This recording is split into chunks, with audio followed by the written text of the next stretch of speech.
Senador Alessandro Vieira, por 15 minutos. Obrigado, senhor presidente. Boa tarde, doutora Luana.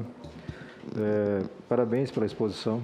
Obrigada, senhor. Eu quero começar, até porque a senhora economizou bastante do meu tempo de perguntas, com a exposição tão didática, lhe fazendo um agradecimento, primeiro como cidadão, pela clareza, pela objetividade da fala, pelo respeito à verdadeira ciência, mas um agradecimento mais especial como pai de duas meninas. Eu tenho 3 filhos, 2 meninas de 12 e 16 anos. É muito bom ver mulheres ocupando espaços e tendo essa coragem, essa firmeza de comparecer nesse ambiente, de se voluntariar para um governo que é claramente complexo e com dificuldades de enfrentar a realidade, para tentar prestar um serviço para a saúde pública do Brasil. Então, meus parabéns e meu agradecimento. E repassar, nesse pequeno intervalo que a gente teve, o senhor Sérgio Murilo, 59 anos, ligou emocionado, às lágrimas, para o gabinete, lhe pedindo que agradecesse a seus pais pela criação que lhe deram. Então, transmito esse agradecimento e acho que muito justo. A senhora já esclareceu a todos nós que produção científica não é brincadeira, não é espaço para clube de debates, troca de opiniões ou jogadas midiáticas. Mas eu gostaria que a senhora gastasse pelo menos 1 ou 2 minutos reforçando para as pessoas que acompanham a CPI por que existe uma gradação, uma pirâmide na qualidade de evidências e por que isso é tão importante para a definição de uma política pública. Por favor, doutora. Claro. Primeiro, boa tarde, senador. Eu agradeço as mensagens. A gente trabalha em ambientes tão duros, tão difíceis, tão complexos, tão masculinos na sua imensa parte. E eu olho aqui, por exemplo, eu não estou vendo nenhuma senadora. Isso, para mim, é muito grave. Para mim, como mulher, é bastante grave. Mas, enfim, eu fico feliz e eu gostaria de que, se alguma coisa positiva consiga sair desse momento, de que a gente precisa dar condições para as meninas chegarem aonde elas quiserem. Conhecerem as histórias positivas de mulheres na ciência e entenderem que a gente tem muita coisa para contribuir. Voltando à sua pergunta propriamente dita, da pirâmide de evidências, até porque a ciência é uma coisa mutável e ela é dinâmica, ela aprende com ela mesma e ela se desenvolve, a gente não tem verdades absolutas. Nós temos sempre o que a gente chama de verdade relativa de ponta. Quer dizer, é aquela verdade dentro das condições que a gente tem hoje, que a gente aprendeu durante todo o tempo, isso é uma verdade. Se eu aprender alguma coisa que vai me somar a isso amanhã, eu vou lá e refaço isso. A ciência não tem vergonha de dizer não sei e não tem vergonha de dizer, olha, surgiu uma nova evidência, deixa eu entender como isso se integra ao que eu sei até esse momento. Então, a pirâmide de evidências, para que as pessoas entendam, nada mais é do que uma categorização de força dessa verdade.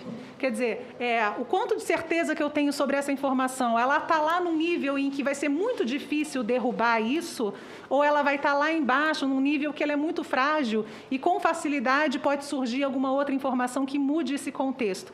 Então, quando a gente fala desses níveis de evidência, a gente fala de que existem informações que são concretas num sentido, mas a gente dá força a elas para que elas guiem principalmente as decisões dos profissionais de saúde e também dos gestores que se baseiam nelas. Perfeito, doutora. A senhora sabe informar se em algum momento nós tivemos algum tipo de evidência científica de qualidade que apontasse no sentido da indicação de remédios para o chamado tratamento precoce? Jamais tivemos. Mas nós tivemos evidências qualificadas no sentido contrário, reprovando esse uso? Tanto tivemos que esse uso é reprovado por todas as agências regulatórias ou sociedades científicas reconhecidamente independentes e produtivas no mundo inteiro. Obrigado. Isso é muito importante para quem acompanha a CPI, porque a gente continua assistindo a um show de exercício de técnicas de desinformação. São citações vagas de estudos obscuros, referências a nomes estrangeiros que ninguém nunca ouviu falar, a incapacidade de apontar uma única evidência qualificada e a tentativa de transformar o que é um debate científico concreto de políticas públicas num debate classista. Como se a CPI, ou até mesmo a senhora que é médica, estivesse atacando a classe médica. E reducionista, senador, desculpa ele interromper, reducionista, que para mim talvez seja o pior das características, porque você reduz um combate tão complexo a uma questão que hoje, como eu disse, é anacrônica e inexistente. Infelizmente, é a única vacina que inventaram para a ignorância é que a educação é pouco usada no Brasil. Doutora Luana, a senhora como especialista e altamente qualificada em políticas públicas de saúde, é lícito adotar uma política pública baseada em evidências frágeis, quando estão disponíveis evidências de maior qualidade? Quando estão disponíveis, não. E, por último, a senhora informou que, ao aceitar o convite do ministro Queiroga, a senhora exigiu ou solicitou uma garantia de autonomia para poder exercitar seu trabalho. Eu pergunto qual seria a sua posição ao constatar que não teria essa autonomia. Essa foi uma conversa que eu tive inicialmente com o ministro e que ele prontamente me entendeu e me atendeu afirmativa e concretamente.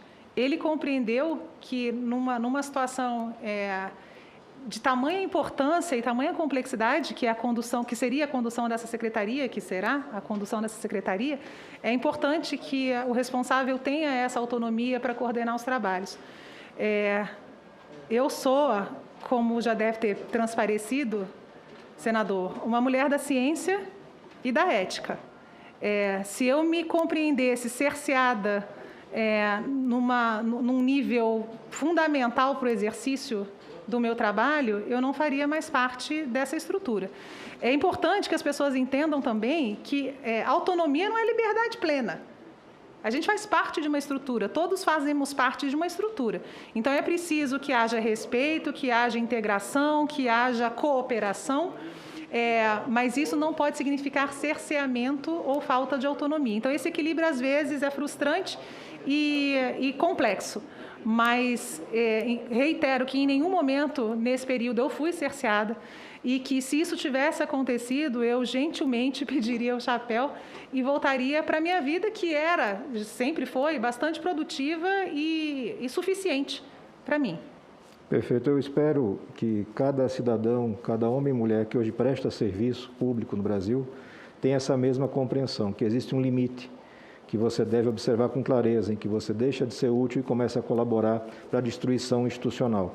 Espero que o ministro Queiroga tenha essa compreensão, como já aconteceu com o ministro Taixe, já aconteceu com o ministro Mandetta e com outros tantos que tentam aplicar a ciência num ambiente em que a ciência é rejeitada.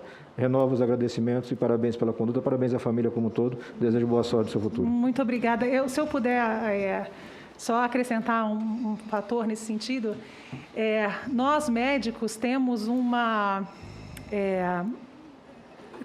valor que é o de fazer sacrifícios pelo nosso paciente. A gente vai até onde a gente consegue, e esse limite, às vezes, é um limite extenso, de sofrimento. Então, eu queria dizer isso. A gente, às vezes, vê uma situação e deseja fazer tudo possível para que ela aconteça, ainda que à custa de determinado sacrifício. Mas, sim, o senhor tem razão, existe um limite. Cada um de nós tem um limite para isso e esse provavelmente seria o meu.